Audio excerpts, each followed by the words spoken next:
This is the recreational complex inside Clark Freeport Zone in Pampanga. It's called Air Force City Clark, where you can experience the main attraction in the park, such as real helicopter, fighter jets, and aviation equipments. These were originally used by Armed Forces of the Philippines and US soldiers, and it is located 96 kilometers north of Manila. As we visited the park, we marvel at close range on the displayed aircraft that serve the country. A visit here will allow you to see the UH-1H Iroquois or a UHA helicopter, a Vought F-8 Crusader,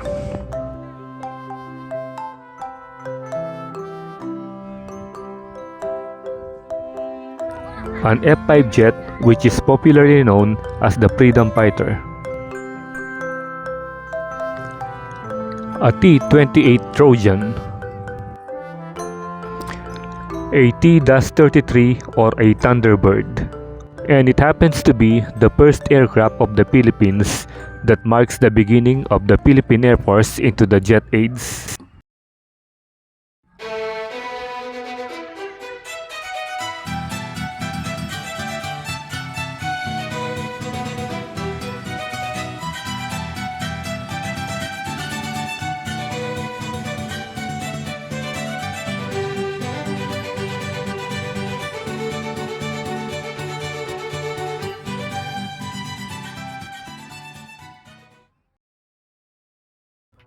Okay kabalan, maglakad-lakad muna tayo dito sa park at makikita natin na parang mayroong exhibit na nagaganap ngayon dito. Ito, tingnan niyo yung parol na ito. Bali gawa siya sa parts ng makina. Ito yung mga connecting rod at saka piston. At yung sa pinaka-center naman, parang ano yun yung yung diaphragm ng clutch. At yung mga pinaka-frame niya, mga bolts na pinagdugtong-dugtong. So makikita mo rito yung creativity ng gumawa.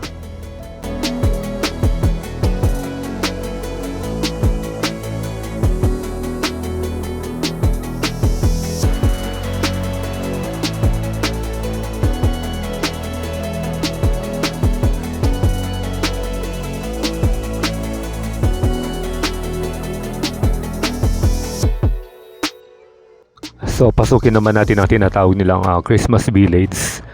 Dito naman makikita mo yung mga recycled materials na ginawang pang Christmas decor design. Gaya lang nitong makikita natin mga iba't ibang klaseng parol. So yung makikita natin dito yung mga iba't ibang klase ng parol na gawa sa iba't ibang klaseng recycled materials. Gaya na lang ng isang ito na mayroong plastic bottle na pinagupit-gupit. So makikita mo rito yung creativity talaga ng mga gumawa. Ito naman na parang gawa sa abaka. At dito mababasa nyo rito kung ano yung klaseng material na ginawa, pero hindi lang visible sa camera. So yung isa naman ito parang gawa sa walis, yung walis tambo.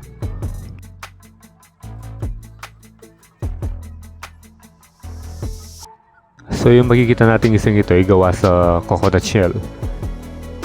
Ito naman ay mga fire extinguisher tank na binigyan ng butas. And then doon sa gitna meron silang nilagay na belen.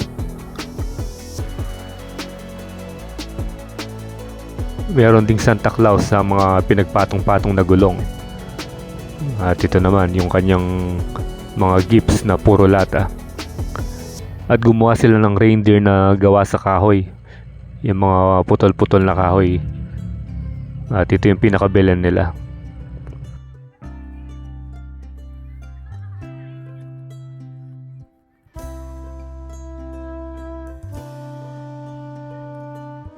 So ito yung next nating pupuntahan. So pagbungad mo rito makikita mo yung isang robot. Bali ito pala yung 420th Supply Wing Philippine Air Force. Bali ito yung project nila. So pasok tayo sa loob para makita natin kung ano bang nandito. Ito, makikita mo rito isang parang wing van na truck na inassemble. Tapos merong Belen. So magandang pagkakagawa. And then another Belen, mayroong parol na gawa sa ibang klaseng material. Ewan ko kung ano ito.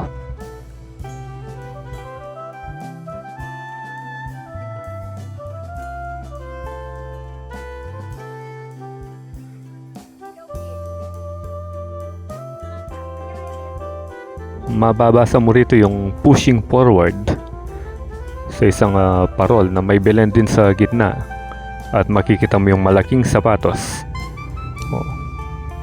Ayan, dalawang boots na malaki.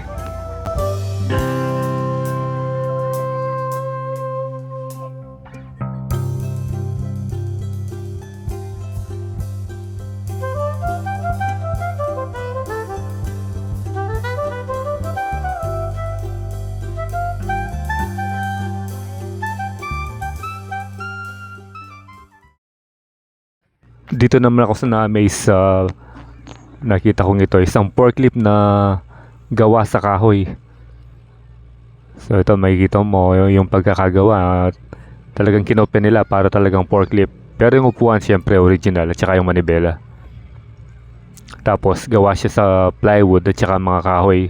Siguro mga nito yung mga paleta.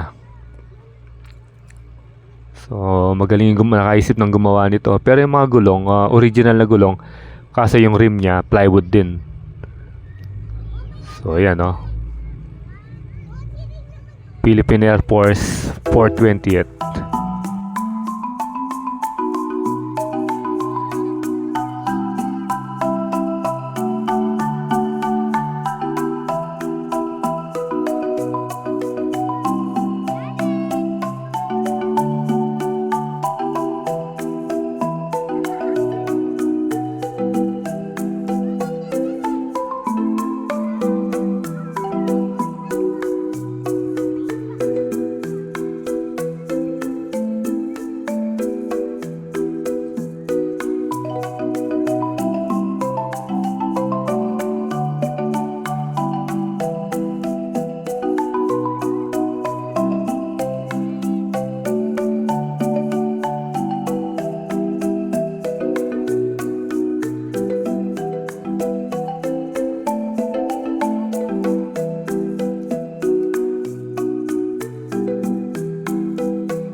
Maglakad muna tayo rito at puntahan natin ng isang eroplano.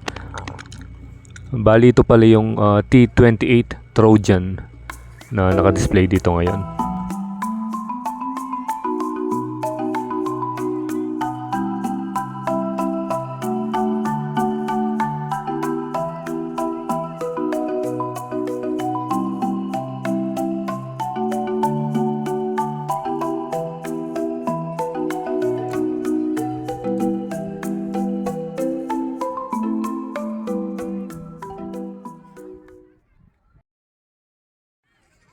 Tingnan naman natin kung ano yung meron dito. So doon pala sa gitna makikita mo yung giant Christmas tree doon. Pero mamaya dadaanan natin yon. So rito mga snowman at saka sino to? Parang yung tema dito parang pang Star Wars. So ito yung mga gulong na pinagpatong-patong na ginawang snowman. At ito yung Christmas tree nila.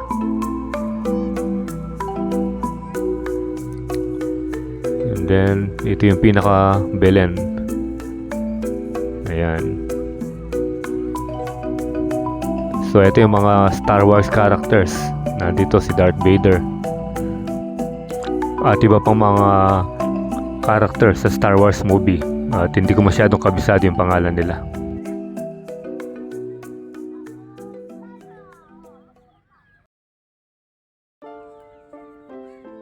So punta naman natin ang isa sa mga pinakasikat na jet fighter dito sa Air Force City Park. Ito yung F-5A o mas kilala bilang freedom fighter ng Philippine Air Force. At makikita mo yung mga pinaka-poste ng bakod nila, ginawa nilang mga rockets. Ayan, tapos may nakasabit na Christmas light. So pag gabi maliwanag dito. Kaso hindi natin na-witness dahil hindi naman tayo magpapagabi ngayon.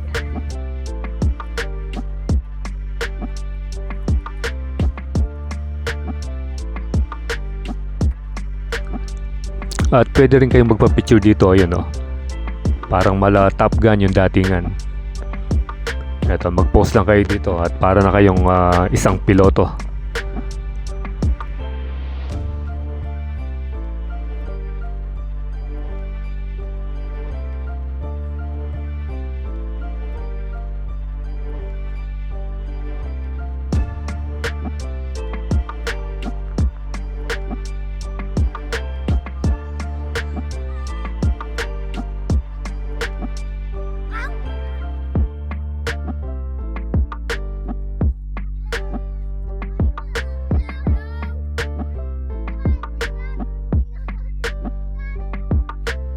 Dito may makikita kang mga replika ng mga rockets. So parang rocket launcher ito. Ito, tingnan yung pagkakagawa nila. Parang totoo.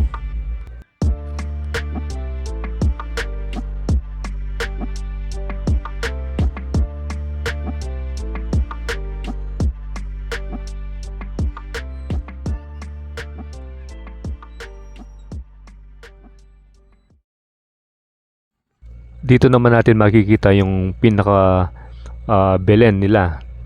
Itong katabi ng freedom fighter.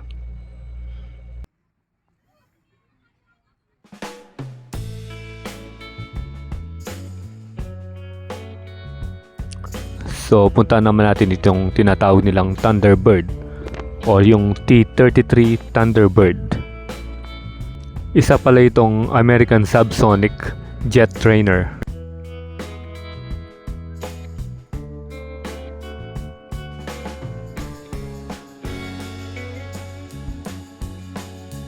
Subukan naman natin pumalig doon sa taas at makikita mo yung pinakaulo niya, para siyang isang shark na napakaraming ngipin.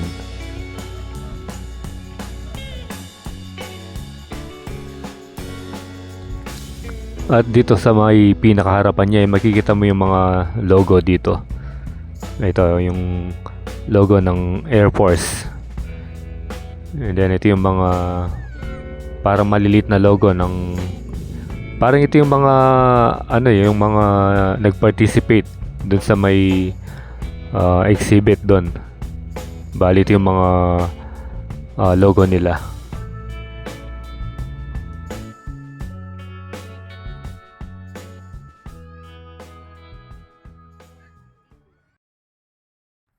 So maglakad-lakad muna tayo dito at may nakita tayong mga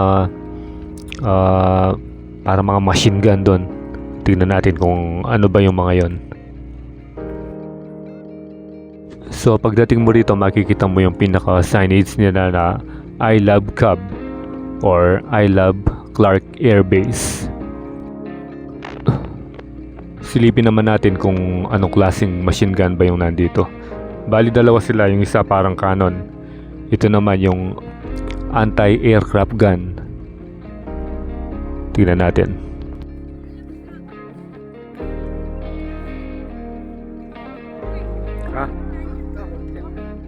Parang ano yan, yung pambaril ng aeroplano yan eh. Aeroplano yung binabaril niya. Dito mo talaga makikita kung gaano kahaba yung barrel niya. At pwede kang umupo rito para masubukan mo. At yun, dito naman yung lalagyan ng bala. Banda rito, yan. So silipin naman natin ang isa pang naka-display na baril dito. Bali sa itong kanyon. Hindi ko lang alam kung anong klaseng kanyon ito.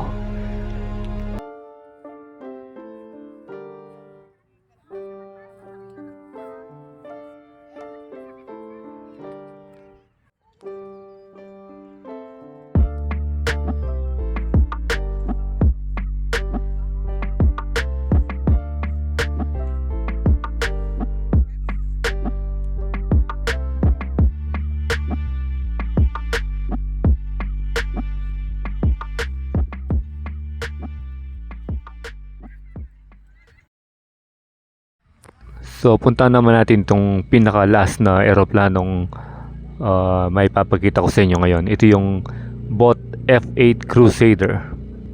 Isa itong single engine supersonic carrier-based air superiority jet aircraft.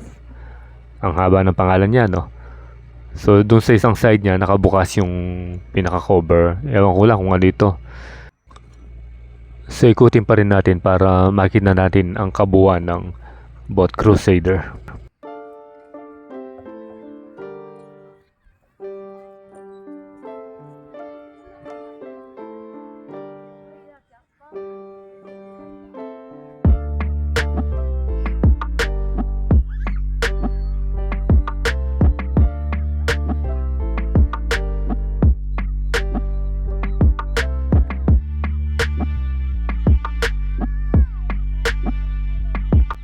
At dito ko natatapusin ang ating pagpasyal dito sa may Air Force City Clark. Dito lang yan sa may Clarkfield, Pampanga.